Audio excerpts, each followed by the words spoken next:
Stormshield weather, certified most accurate. Good evening, everyone. We've got team coverage tonight of these thunderstorms that are moving through, and presently at this time we still have the severe thunderstorm warning up here in parts of Osage and Washington County. A few thunderstorms down across Haskell and Latimer County. That's really it. This is mostly moving up to the east and to the northeast, but we're starting to see a little bit of development now along the cold front back here just east of I-35. So we still have a few more hours where we have to be concerned with the potential for some severe thunderstorm activity.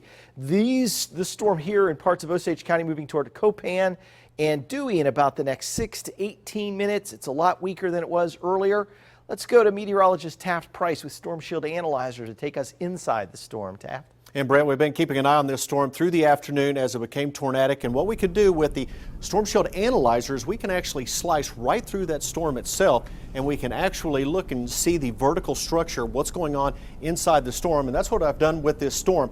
Now what we're doing is we're actually moving from the north and east to the south and west right across this storm. And what we've noticed is the hail core about 30 to 40 minutes ago was as high as about 27,000 feet. That's when we were seeing some of the largest hail. Now that hail core has really come down. You notice only at about 10,000 feet right now. So over the last half an hour to 40 minutes, we've actually seen that hail really start to drop off, which means the storm itself is weakening, at least at this point. So some great information that we get, and we're going to show you all severe weather season long on the Stormshield Analyzer. All right, thank you very much, meteorologist Taft Price. We take a look here at Stormshield radar. We still have that severe thunderstorm watch that goes until 10 o'clock. Tulsa County now is included in that, out toward Rogers County. And that's why we have mobile meteorologist John Haverfield. He is out tonight, and John is keeping an eye on those storms, and he's headed up toward the north. Let's find out where John is right now and find out what he is seeing. Good evening, John.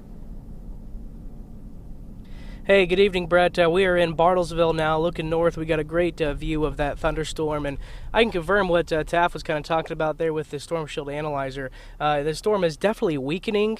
The base is very, very high, so really not expecting any tornadic threat at all with this.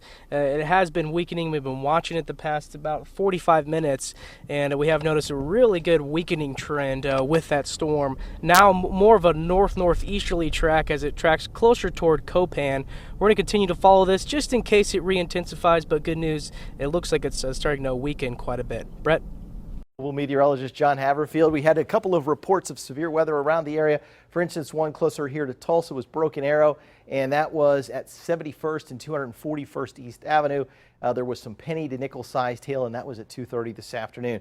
Meantime, heavy rainfall in Tulsa, 3/4 of an inch. Okmulgee at about a ½ inch of rainfall.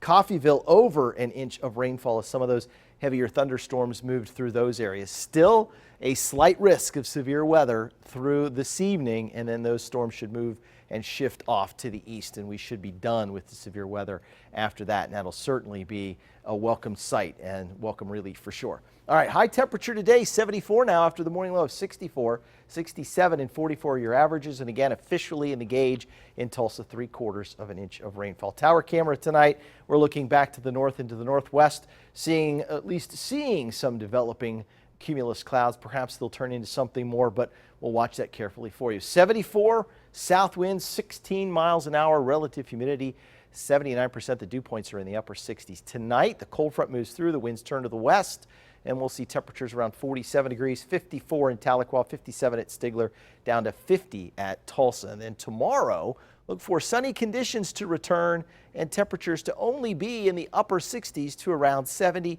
or perhaps 71 degrees. 69 in Bartlesville, Bristow at 70, 72 at Muskogee, 70 at Grove, 73 at Stigler, and McAllister at 74. In Muskogee specifically, around 73, mostly sunny, just a beautiful day. Northwest winds at 5 to 15 miles an hour.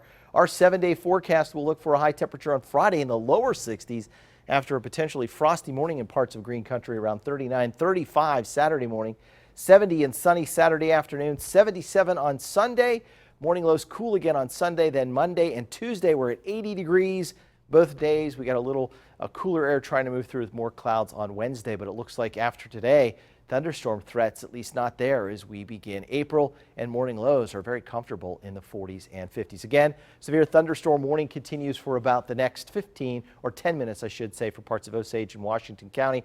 But as meteorologist Taft Price showed you, it is weakening at this time, so the severe weather threat at least going down for this time being. We'll be back with more on our forecast and more 2 Works for You at 5 right after this.